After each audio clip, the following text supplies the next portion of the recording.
The ballroom was a sea of soft light and the quiet hum of expensive conversation.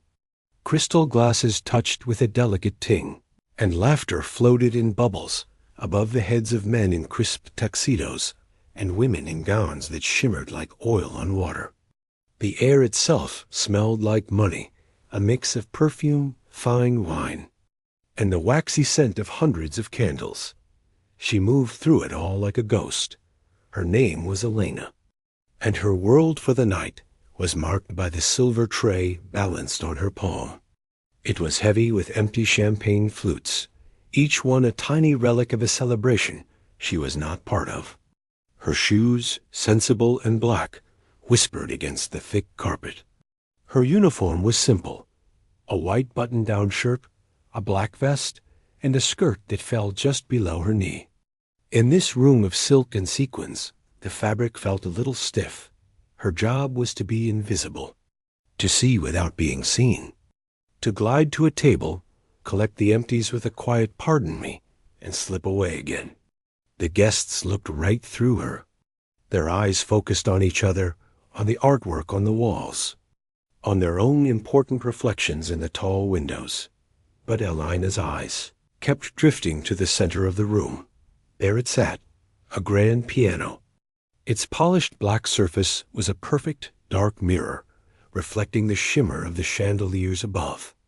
It was a beautiful monster of an instrument, all elegant curves and gold-lettered name. To everyone else, it was just another piece of furniture, a decoration to make the room look even richer. Someone had placed a large, exotic flower arrangement on its lid, treating it like a fancy table.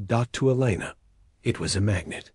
It pulled at a place deep in her chest. Music was her secret world. Back in her small apartment, with its constant hum from the street below, she had a keyboard. It was second-hand, and she had to use headphones so she wouldn't bother the neighbors. The keys were a little stiff, and the sound was thin and electronic. But on it, she could visit places this Gala could never imagine. She could get lost in the storm of a Beethoven sonata or the lonely beauty of a Chopin nocturne. She had studied for years, her fingers memorizing miles of complicated notes, her heart learning the stories they told. But dreams were expensive, and life in the city was hard. The rent, the food, the crushing weight of student loans from her years at the conservatory, it all added up. So nights like this, she worked.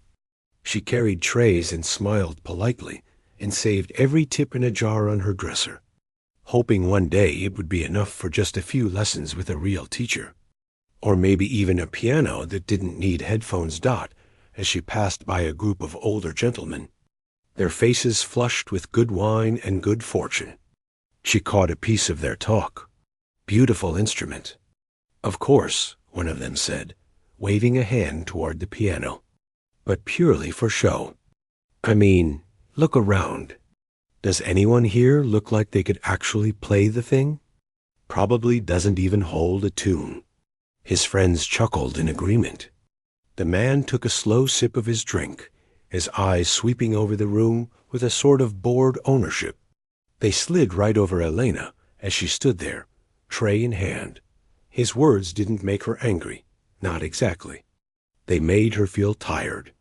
They made the room feel heavier. To him, the piano was a statue. To her, it was a living thing, sleeping. And his comment boxed everyone in the room into categories: the people who owned beautiful things, and the people who truly understood them. He assumed they were all the same. Elena moved away, the empty glasses on her tray rattling softly with each step. She delivered them to the steaming, noisy kitchen, a world away from the quiet ballroom. For a moment, she leaned against the cool stainless steel wall, closing her eyes. In her mind, she could see the keyboard of her little apartment. She could feel the music waiting in her fingers, a nervous, restless energy. When she went back out, the mood in the ballroom had shifted. A small, anxious-looking man in a suit, the event coordinator, was patting his forehead with a handkerchief. He was talking quickly to a woman in a sequined dress, his hands fluttering. A problem. The scheduled jazz trio, meant to start playing for the dinner service, was stuck somewhere in traffic.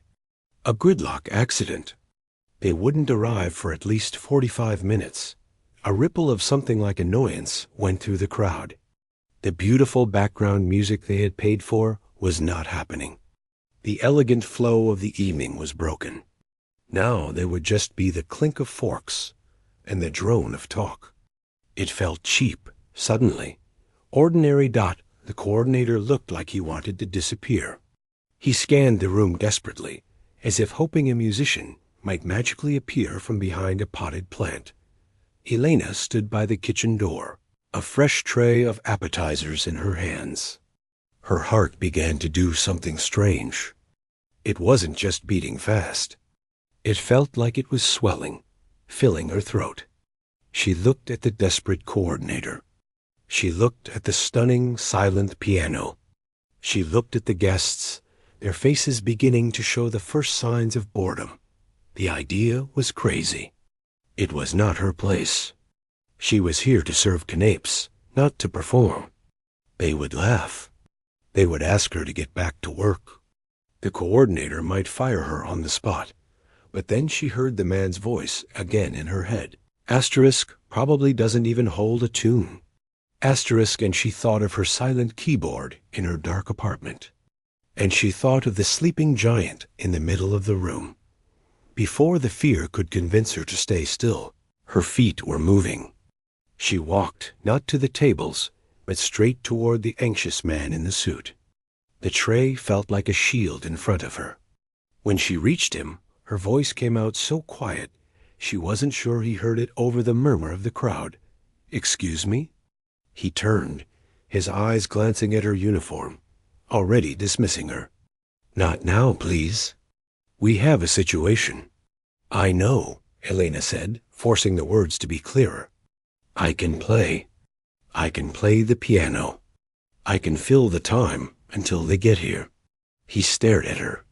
He looked from her earnest, pale face down to her sensible shoes and back up again. He saw a waitress, but he also saw the genuine, urgent offer in her eyes. He saw the silent, judging guests.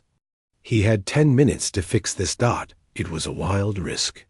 But his other option was nothing. He swallowed hard, then gave one sharp, tight nod. Okay, just keep it light. Something pleasant. Background music." He said it like he didn't believe it would work at all.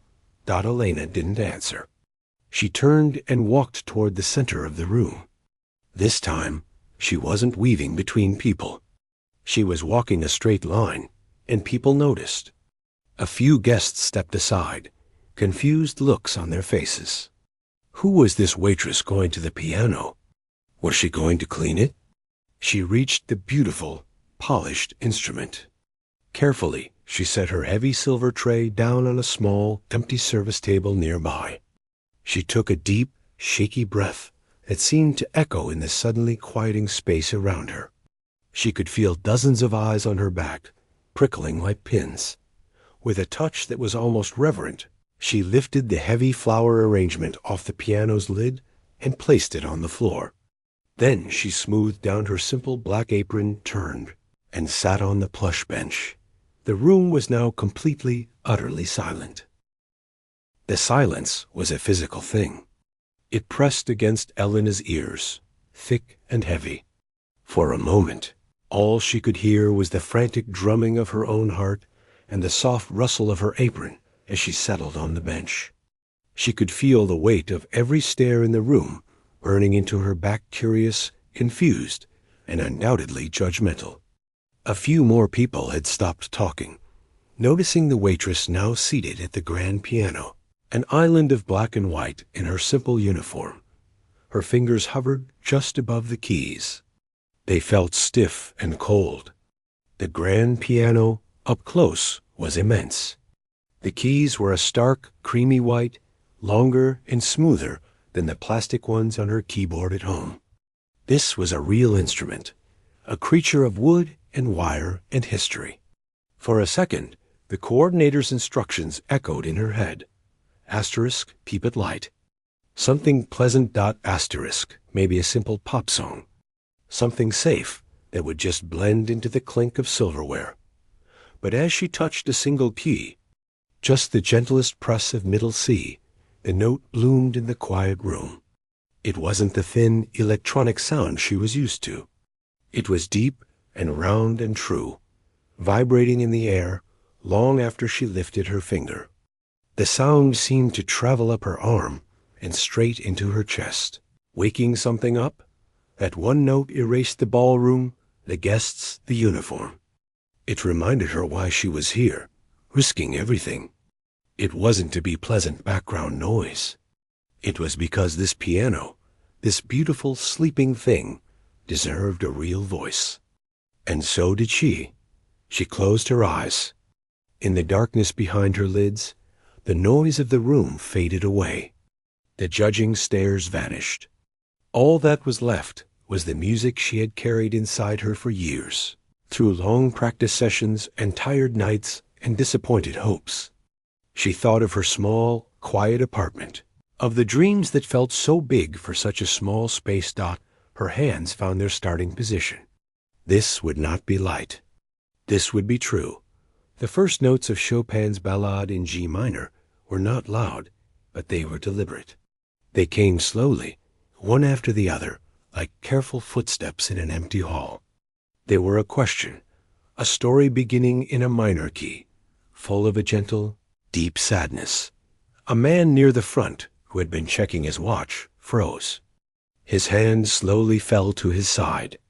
He didn't look at his watch again.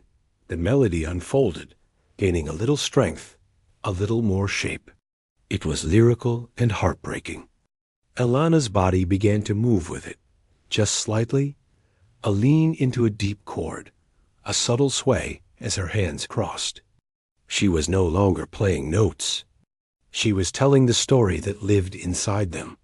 Her face, which had been a mask of concentration, softened.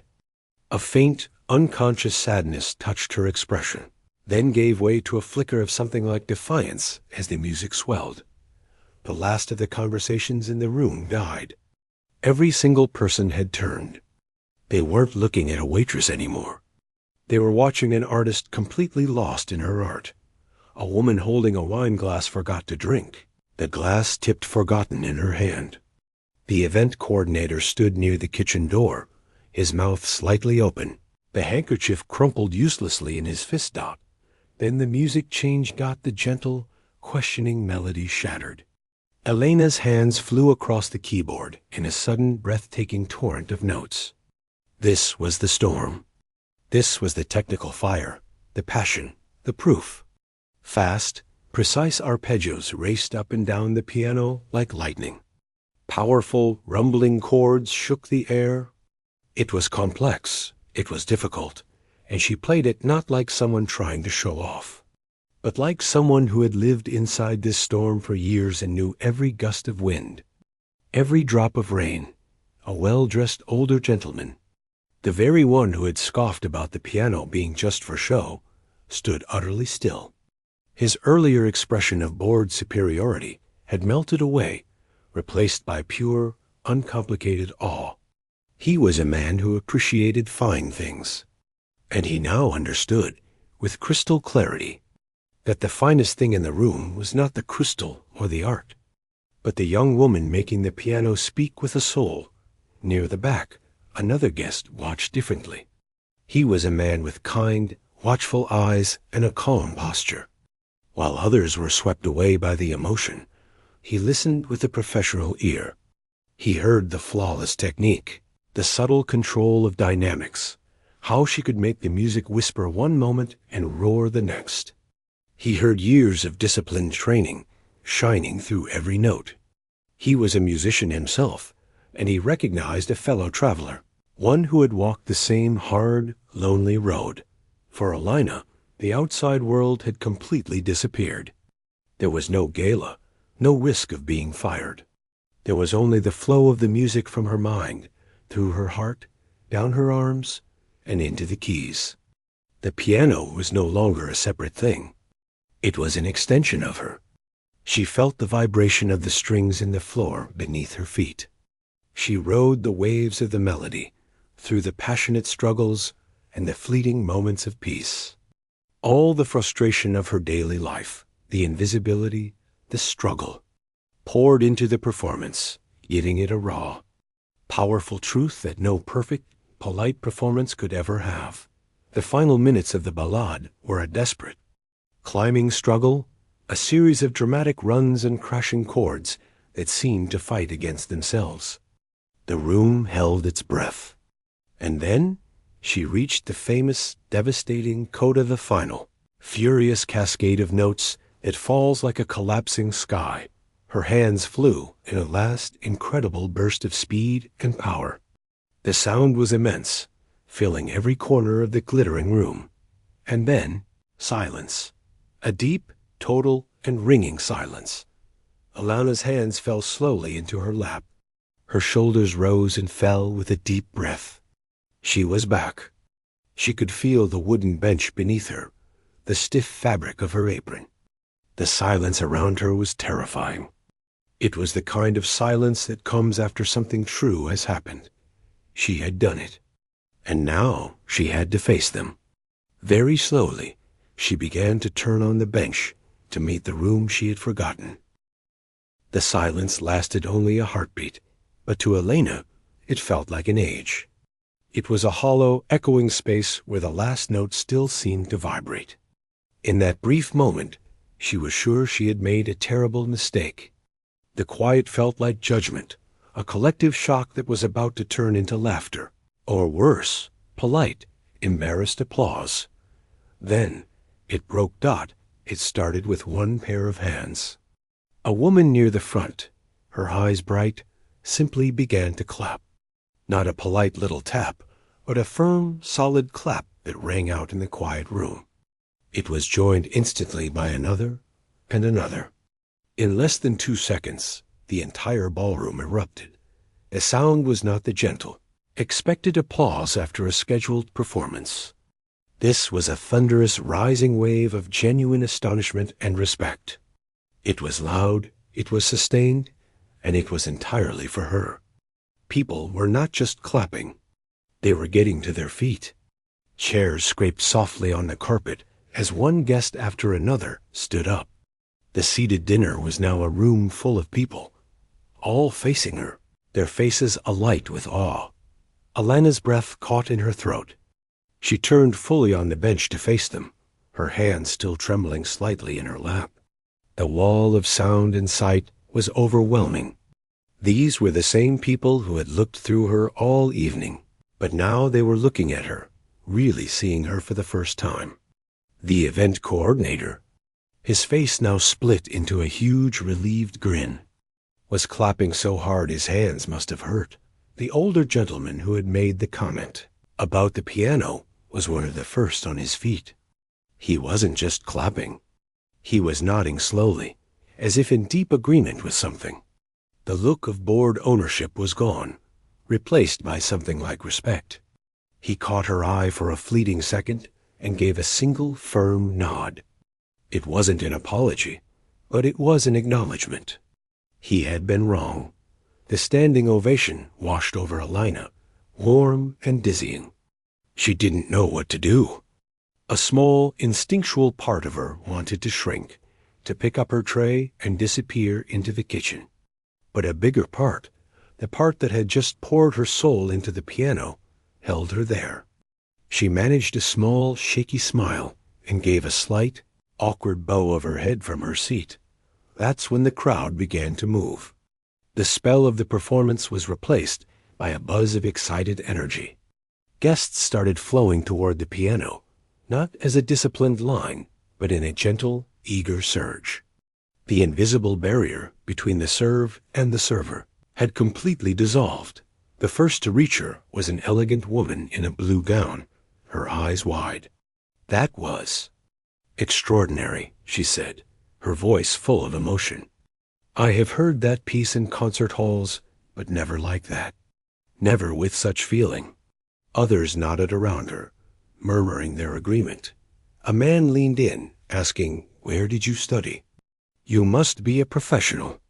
Before she could even form an answer, another voice, quieter but carrying a different kind of weight, cut through the chatter. "Excuse me, please." The guests parted slightly. The man with the kind, watchful eyes who had been listening so intently from the back made his way to the front. He was older, with a calm, measured way of moving. The crowd seemed to recognize him, offering him respectful nods and space. He stopped in front of the piano and looked at Alana, not with the excited wonder of the others, but with a deep, penetrating curiosity. "May I?" he asked softly, gesturing to the space on the bench beside her. Elena, still reeling, just nodded and shifted over slightly. He sat down, not too close, but turning his body to face her. The crowd hushed a little, sensing this was different. "My name is Arthur Leyland," he said. His voice was low and gentle, meant only for her, though everyone listened. "I have been a concert pianist for over 40 years. I have taught at the conservatory, and I must tell you, I have not been so moved by a performance of that ballade in a very long time." Elena felt her face grow warm. "Thank you," she whispered, her voice finally returning. "That was not just playing," he continued, his gaze steady. "That was a story. I heard your story in it. The technique is there. Yes, your octave runs were clean, your pedaling was thoughtful. But it was the emotion that was masterful. It was true." He paused, studying her. "Now, please, tell me, who is your teacher now? Where are you performing?"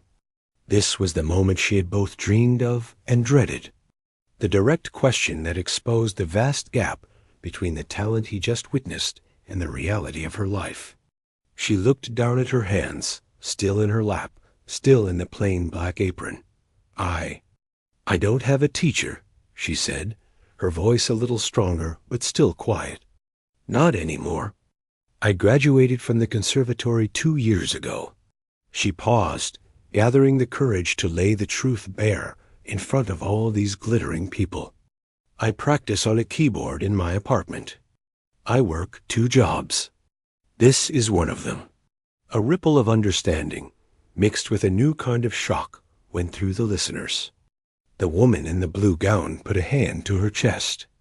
The man who had asked if she was a professional looked down, embarrassed by his own assumption. Arthur Leyland did not look surprised. He looked saddened and then resolved. He nodded slowly. "I thought it might be something like that," he said. "The fire in your playing. It often comes from having to fight for it." He leaned in a little closer. "What is your name?" "Elena." "Elena," he repeated, as if testing the sound of it. "The world of music is unfair. It is full of brilliant voices that never get a proper room to sing in. I cannot fix the whole system tonight." He gave a small, sad smile. "But I can make a phone call. There is a foundation I work with. They provide grants, studio time, mentorship for artists exactly in your situation. Artists with everything but opportunity. Would you allow me to introduce you?" Alana's world, which had already tilted on its axis, seemed to spin. This was not a fairy godmother offering a magic ticket.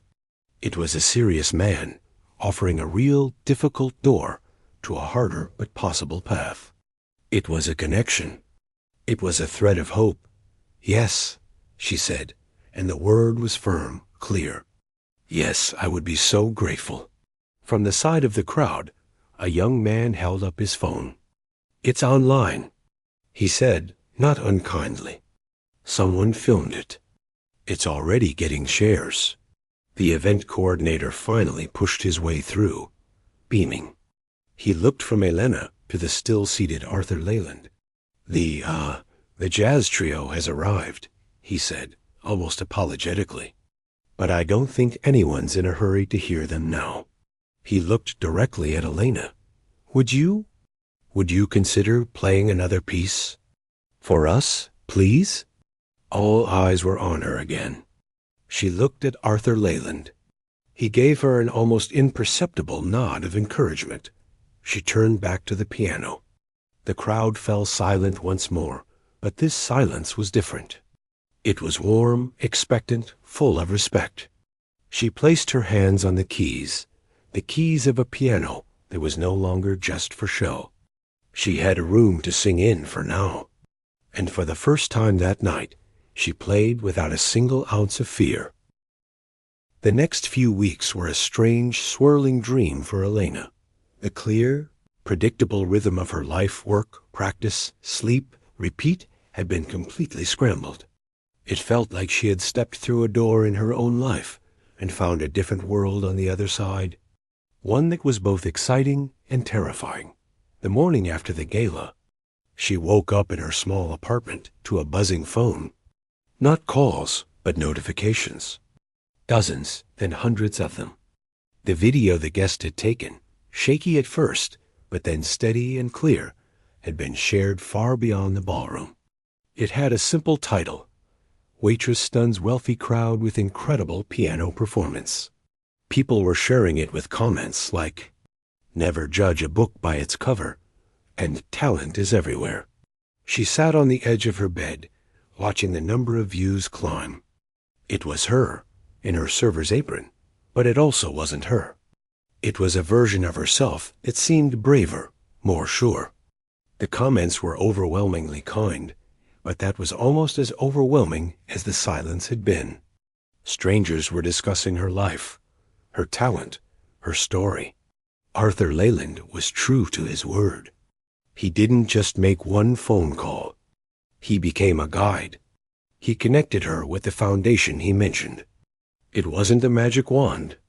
There were forms to fill out, long applications that asked her to detail her training, her financial situation, her goals. It was paperwork, but it was paperwork for a chance. A woman from the foundation, a no-nonsense but kind person named Dinah, met with Elena in a sunlit office. "What Arthur saw in you is real," Dana said, flipping through Elena's conservatory records. "But what we do here isn't about creating a viral moment. It's about building a sustainable path. We can offer you a grant for living expenses, so you can quit one of your jobs. We can get you access to a proper piano in a practice studio downtown, available 6 days a week. And we can set up a series of coaching sessions with mentors, not just teachers, but people who understand the business of music." Elena listened, her hands clasped tightly in her lap. This was the real offer, not a fantasy. It was a ladder with real rungs. "What do I have to do?" she asked. "You have to work," Dana said simply. "Harder than you've ever worked. You have to be prepared. And in 3 months, there's an audition. A panel listens to musicians we support. It's for a smaller, 1-year fellowship, but it's a real foot in the door. It leads to concert opportunities, a recorded portfolio, real exposure."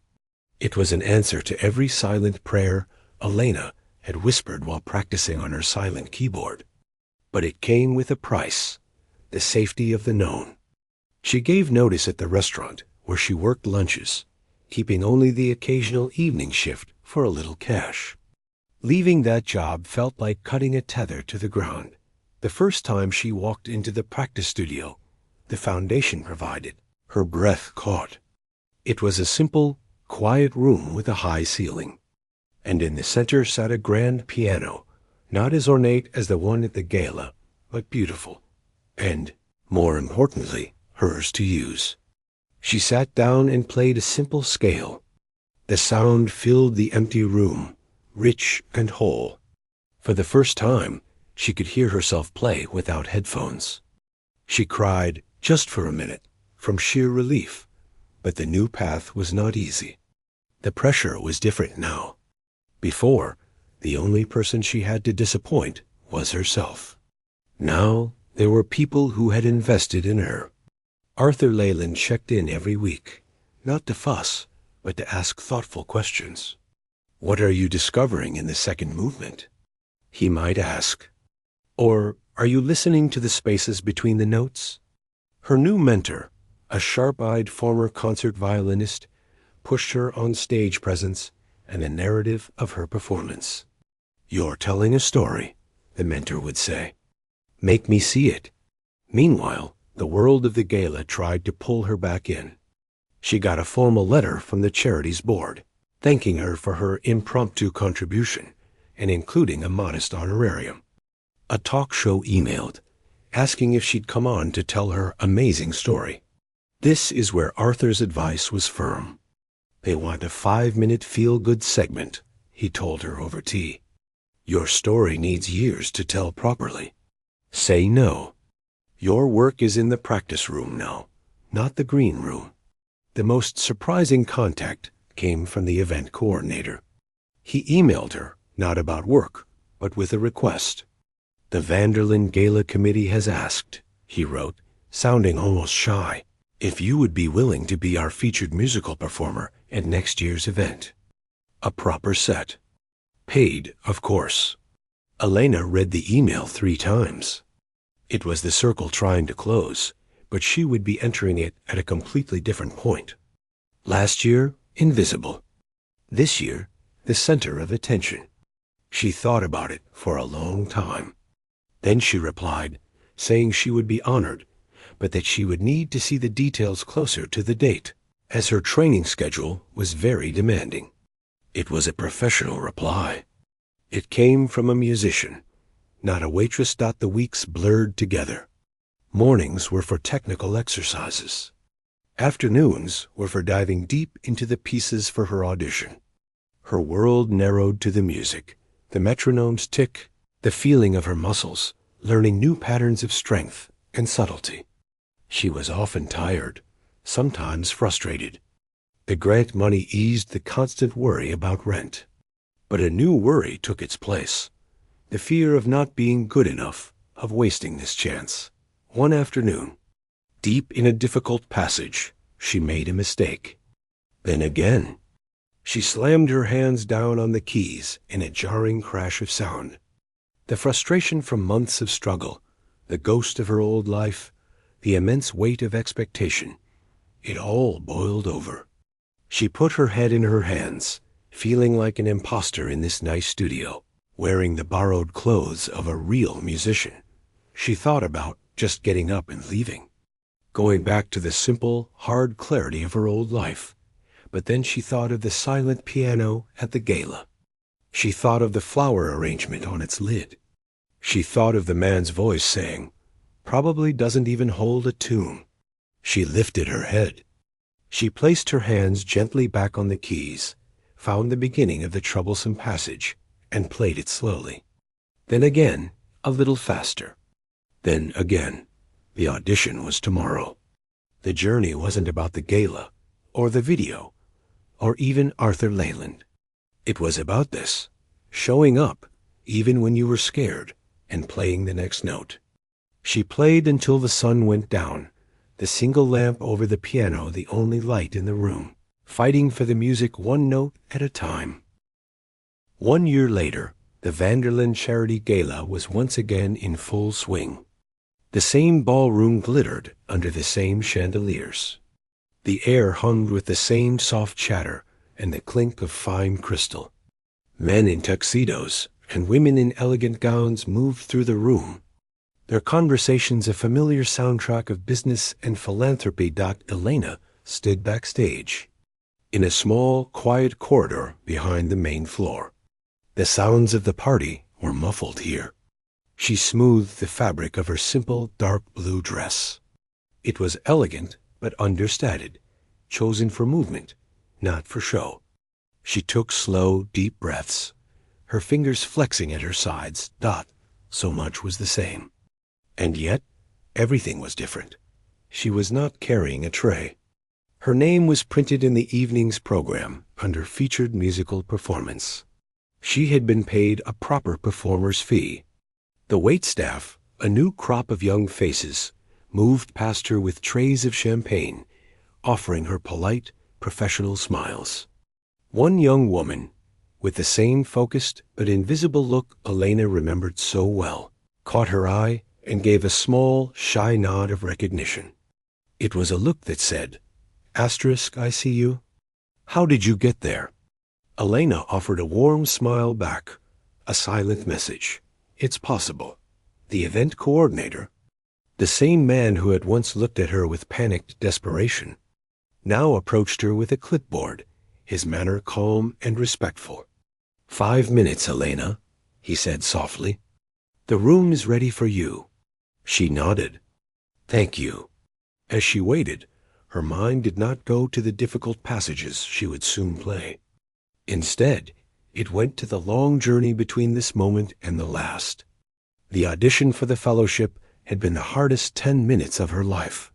Playing under the bright lights for a panel of stone-faced judges was nothing like playing for a captivated gala crowd.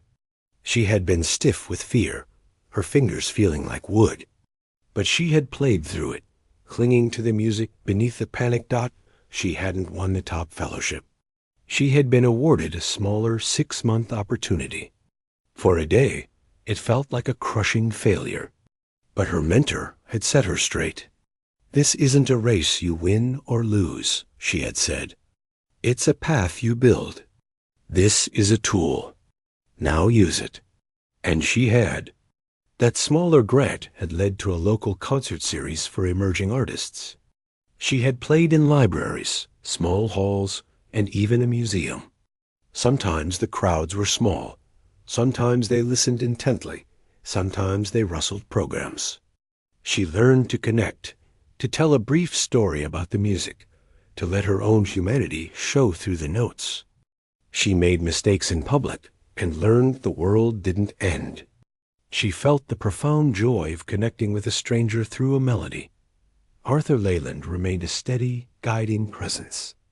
They would meet for tea, and he would listen, not just to her playing, but to her worries.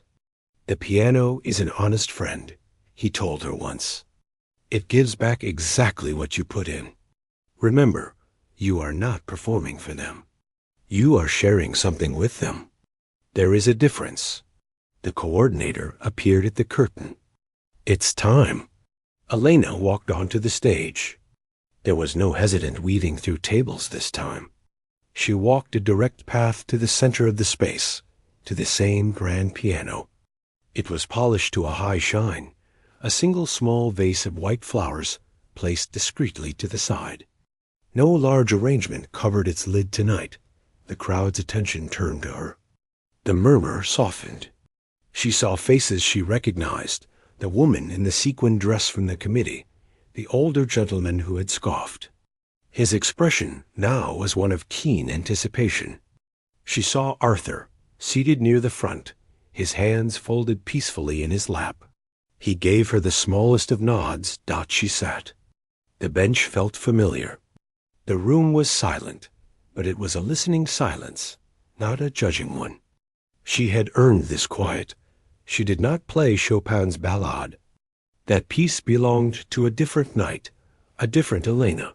Tonight, she began with something quieter, more contemplative, a gentle, flowing piece by Debussy. The music was like light on water, soft and shimmering. It didn't demand attention. It invited the listeners in.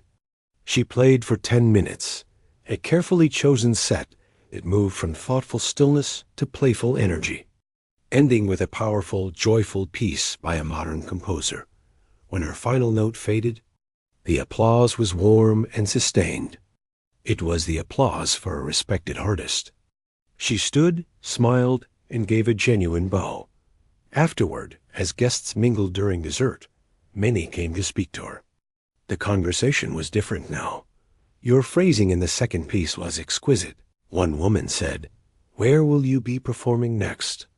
A man asked, offering her a business card from a local arts council. The older gentleman approached. He cleared his throat slightly. "A year ago, I made a foolish remark about this piano," he said, his voice low. "I owe it, and you, an apology. You have a magnificent gift. Thank you for sharing it with us again." He didn't wait for a response, simply nodded and moved away. It was enough. Arthur Leyland was the last to approach. He didn't offer praise about the performance. Instead, he asked, "How did it feel?" Elena thought about it. It felt honest, she said. It felt like I was exactly where I was supposed to be. Good, he said, a smile touching his eyes. That is the only feeling that matters. Later, as the gala wound down, Elena helped gather her sheet music. A young busboy, clearing nearby tables, paused. "Excuse me, miss?" he said hesitantly. "That was really beautiful." "Thank you," she said. I play a little guitar," he mumbled, as if confessing a secret. "Just in my room, you know." Elena looked at him, really looked at him, the tired eyes, the hopeful hunch of his shoulders. She saw a ghost of herself. "It's important to play," she said, her voice firm and kind. "Even if it's just in your room. Keep doing it. The world needs to hear it." His face lit up with a surprised smile before he hurried back to his work. Elena stepped out of the hotel into the cool night air. The city lights glittered, the same as they always had. She wasn't a star, not really. She was a working musician, with a long, hard road still ahead. There would be more rejections, more financial worries, more moments of doubt, but she was on the road. The girl who had played a silent keyboard in a dark apartment was gone. In her place was a woman who had found her voice, not in a single stunning moment, but in the quiet, daily courage of continuing to play. She walked home, the echoes of her own music, honest and earned, still singing softly inside her. The journey wasn't over. It was just beginning.